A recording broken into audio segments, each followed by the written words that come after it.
Hello मित्रांनो, जर तुमचे प्रत्येक महिन्याला जर पैसे कटत असतील तर ते पैसे कुठून कटतात ते जर तुम्हाला मेळ लागत नसेल तर तुम्हाला सांगतो कसं पाहिजे. जर तुमचे सबस्क्रिप्शन चालू असेल तर ते पैसे कटतात. तर आपण गुगल पे उघडूया. मित्रांनो, आपण गुगल पे उघडलेले आहे. मित्रांनो, गुगल पे उघडल्यानंतर तुम्ही या ठिकाणी पाहू शकता कुठेही ते ऑप्शन नाही.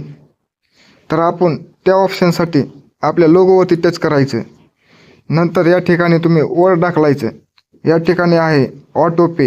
या ऑटो पेवरती टच करायचं. नंतर इथे पाहू शकता मित्रांनो, आपलंसुद्धा ऑटो पे चालू आहे. या ठिकाणी 199 रुपयाचं म्हणजे 200 रुपयाचं सबस्क्रिप्शन घेतलेले आहे. हे रद्द कसे करायचे ते तुम्हाला 2च मिनटात सांगतो.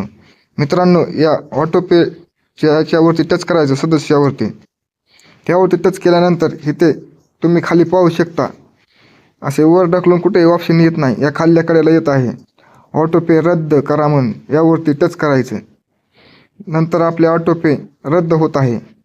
या ठिकाणी बघा हो ऑटो पे रद्द करा नाव आलेलं आहे. हे या बँकेचं आहे.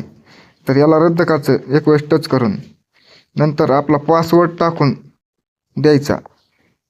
पासवर्ड टाकून दिला की मित्रांनो, हे ऑटो पे ऑटोमॅटिक रद्द होऊन जात आहे. तुम्ही पाहू शकता या ठिकाणी आपला ऑटो पे रद्द झालेला आहे, थांबवलेला आहे.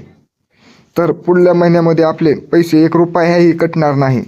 यासाठी हे लक्षात ठेवायचे. व्हिडिओ आवडला तर जास्तीत जास्त शेअर करा. भेटूया पुढील व्हिडिओमध्ये. व्हिडिओ पाहिल्याबद्दल मनापासून धन्यवाद.